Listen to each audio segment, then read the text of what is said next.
Hello everyone, welcome to another weekly review video of my stocks. आज चलिए वापस discuss करते हैं कि क्या चेंजेस आए हमारे स्टॉक्स में जो मैंने डिस्कस किए थे इस चैनल पे, एंड कोई नए पोजीशंस अगर मैंने बनाए हैं तो वो मैंने क्यों बनाए ये समझते हैं। तो ये रही मेरी स्क्रीन, आप लोग देख सकते हैं। सीधा बात करते हैं कि मैंने ये जो स्टॉक्स खरीदे हैं वो क्यों खरीदे हैं। मैंने रिको ऑटो ऐड किया है, रिको ऑटो ऐड किया है और आरवीएनएल ऐड किया है।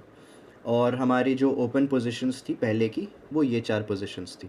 मैंने अभी तक कोई भी सेलिंग मतलब कोई भी पोजीशन से इस हफ्ते मैं निकला नहीं हूँ, बिकॉज़ सेलिंग साइन मुझे नहीं मिला, मुझे नहीं लग रहा था अभी सेल करने की ज़रूरत है। इसलिए फ़िलहाल अभी मैं इन सारे पोजीशंस में बना हुआ हूँ। बिरला सॉफ्ट लास्ट वीक हम लोगों ने डिस्कस किया था, हम लोग वन बाय वन देख लेते हैं सारे चार्ट्स। तो बिरला सॉफ्ट हम लोगों ने लास्ट वीक डिस्कस किया था, इस रीजन के अराउंड था बिरला सॉफ्ट। एक सेकेंड, हाँ, इस रीजन के अराउंड ट्रेड कर रहा था और मैंने कहा भी था आप लोगों से लास्ट वीडियो में कि हो सकता है इस बेस के अराउंड ये थोड़ा सा कंसोलिडेट करके फिर इसको ब्रेक करे और ऊपर वाला जो रेसिस्टेंस है वो इतना स्ट्रॉन्ग रेसिस्टेंस नहीं लग रहा था तो उसको भी ब्रेक कर जाए। तो ब्रेक तो इसने किया, बट वापस एक रिट्रेसमेंट आई है, बट इस बेस के नीचे गया नहीं है। तो अगर ये स्टॉक इस बेस से वापस रिट्रेस करके ऊपर जाता है, यानी कि यहाँ से वापस बाउंस बैक करता है, तो बिरला सॉफ्ट में बहुत अच्छी स्ट्रॉन्ग मोमेंटम देखने को मिल सकती है। तो इसीलिए अभी इससे निकलने का कोई कारण नहीं समझ आ रहा है। इसने अपने फेयर वैल्यू गैप को रिस्पेक्ट किया और वहाँ से इसने बाउंस बैक किया था।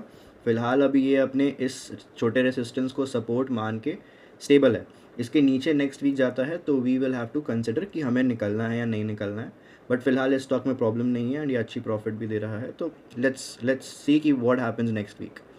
बात करें अगर नेक्स्ट स्टॉक की, तो नेक्स्ट स्टॉक नैटको फार्मा है। नैटको फार्मा में कुछ खास मूवमेंट इस वीक देखने को नहीं मिली।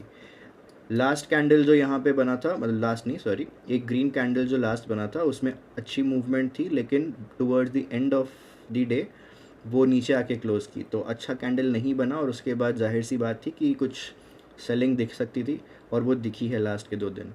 अब अगेन मैं यहाँ पे सेल इसलिए नहीं कर रहा हूँ बिकॉज कोई स्टॉप लॉस हिट नहीं हुआ है, एंड भले ही थोड़ा टाइम लग रहा है प्रॉफिट बनने में, बट ये स्विंग ट्रेडिंग है, it can go on till months also. तो थोड़ा सा पेशेंस बना के रखना पड़ेगा, ऐसा ना हो कि हम निकल जाए एंड ये स्टॉक ऊपर चलने लग जाए तो बहुत बुरा लगेगा फिर। तो इन दैट केस थोड़ा सा वेट करते हैं, थोड़ा सा पेशेंस रखते हैं मेरे हिसाब से, क्योंकि जनरल मार्केट भी है अभी थोड़ा साइडवेज हो गई है। कुछ दिन बढ़ी थी, फिर उसके बाद वापस अब थोड़ा साइडवेज की तरफ चल रही है। तो ये दिखा भी देता हूँ आपको मैं, निफ्टी 500 ये ऊपर उठी थी, फिर अब वापस 2-3 दिन से नीचे आ रही है। तो देखना पड़ेगा कि क्या होता है क्या नहीं होता।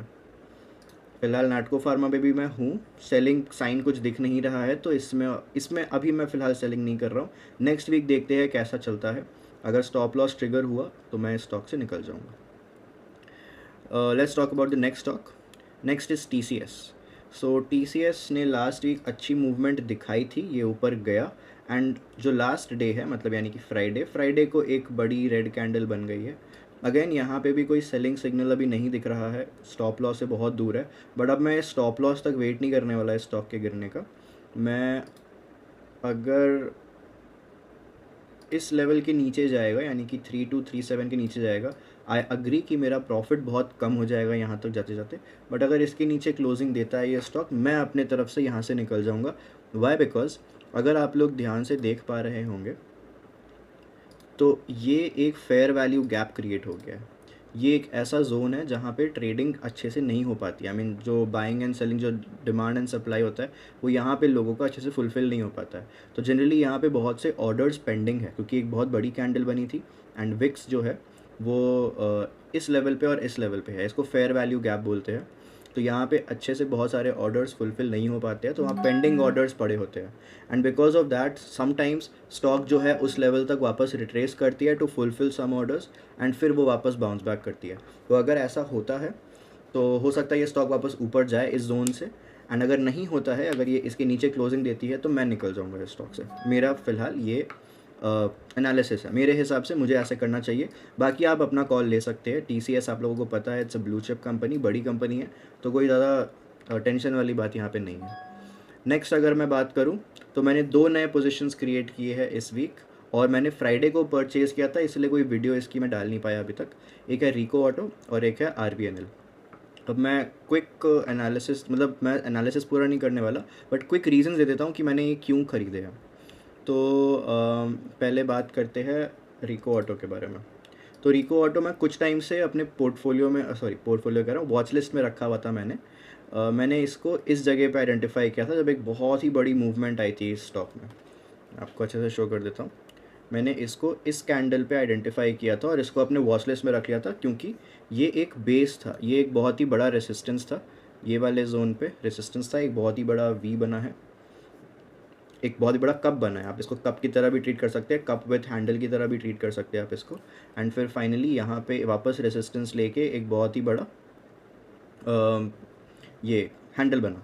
फिर हैंडल बनने के बाद इसने ब्रेकआउट दी, बट बहुत छोटी ब्रेकआउट थी। ब्रेकआउट के बाद कंफर्मेशन के लिए वेट करना चाहिए, तो 2 दिन मैं वेट किया एंड फाइनली एक बहुत ही बड़ी ग्रीन कैंडल बनी। अब ग्रीन कैंडल में मैंने एंट्री बनाई 130 पे। आप अगर उसको देखेंगे, मैंने 130 पे यानी कि इस इधर एंट्री बनाई। मैंने इधर क्यों एंट्री बनाई, मैं क्लोजिंग का वेट क्यों नहीं किया यहाँ पे, क्योंकि मैं देख रहा था सुबह से ही वॉल्यूम जो थी इसकी वो थोड़ी ज़्यादा थी। यानी प्रीवियस जो वॉल्यूम्स बने थे उससे काफ़ी ज़्यादा वॉल्यूम थे, यानी कि अच्छी ट्रेडिंग हो रही थी, अच्छा you know good amount of trading was happening. इसीलिए मैंने इसमें अपनी पोजीशन बना ली एंड फॉर्चुनेटली ये स्टॉक जो है नीचे नहीं गिरा टुवर्ड्स दी एंड और अच्छे खासे लेवल पे क्लोज किया है। तो हम लोग डे 1 पे ही प्रॉफिट पे, यानी कि मैं डे 1 पे ही प्रॉफिट पे आ गया। बट द थिंग इज़ कि अभी भी ज़रूरी नहीं है कि ये नेक्स्ट वीक ऊपर ही जाए। हो सकता है ये रिट्रेस होके वापस अपने रेजिस्टेंस लेवल तक आए और फिर ऊपर जाए यहाँ से। बट मैंने इसके फंडामेंटल्स देखे क्विक ग्लांस के लिए कि मैं इसमें घुस रहा हूँ तो एक बार चेक कर लेते हैं। इसके फंडामेंटल्स बहुत ही सॉलिड थे और ग्रोइंग थे। मैंने इसको ट्विटर पे भी अपडेट किया था, अगर आप मुझे फॉलो करते हैं बाय एनी चांस तो आपको वो वहाँ पे मिल गया होगा। तो ये इसीलिए मैंने फ़िलहाल इसमें एंट्री बनाई है। एक बहुत ही अच्छा base breakout and a cup with handle pattern मुझे दिख रहा था, इसलिए मैंने बनाई। एंड फंडामेंटल्स बहुत सॉलिड है और ग्रोइंग है, तो ये कारण थे इसको परचेज़ करने के। ये एक मेरी नई पोजीशन थी एंड दूसरी नई पोजीशन जो थी वो RVNL है। फ्राइडे को रेलवे स्टॉक्स में बहुत ही मैसिव मूवमेंट दिखाई दिया था, आप अगर देख पा रहे होंगे तो RVNL, IRFC, रेलटेल, टीटागढ़, ये सब रेलवे स्टॉक्स है। और कोई है IRCTC, ये सारे के सारे रेलवे स्टॉक्स हैं और फ्राइडे को इनमें बहुत अच्छा मूवमेंट देखने को मिला है। एक सेकेंड,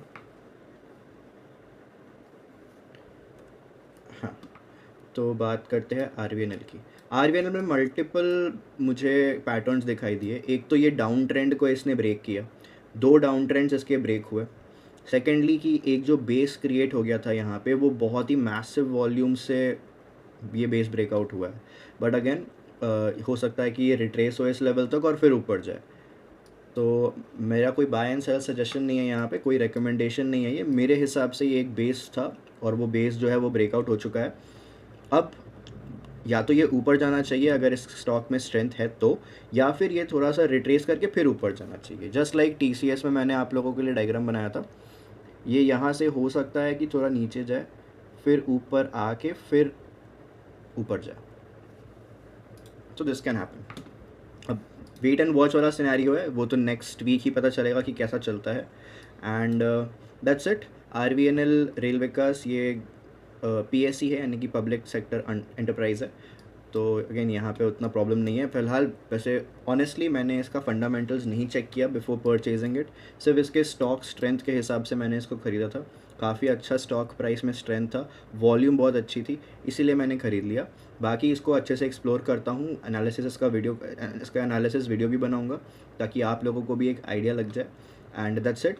मैं अपने स्टॉप लॉसेस फॉलो करता हूँ, मैं आपको भी रिकमेंड करूँगा आप भी अपने स्टॉप लॉसेस फॉलो करिएगा। एंड अगर आप नहीं फॉलो करते हैं तो ट्राई फॉलोइंग स्टॉप लॉसेस, क्योंकि मार्केट है, मार्केट का भरोसा नहीं है, ये कभी भी डाउन हो सकती है। कभी कभी हो सकता है आप स्टॉक से एग्ज़िट हो जाओ एंड देन वो स्टॉक ऊपर चली जाए, बट डोंट फील डिसहार्टेंड। ऐसा बहुत बार होगा कि आपको स्टॉप लॉसेस बचाएंगी बड़े बड़े लॉसेस होने से। तो focus on the positives not on the negatives. तो मेरा बस यही सजेशन रहेगा, बाकी आपकी मर्ज़ी। एंड आई होप आप लोगों को ये वीडियो पसंद आई होगी। इफ़ येस देन सब्सक्राइब कर लीजिएगा। मैं आपसे नेक्स्ट वीडियो में मिलता हूँ। Till than happy trading.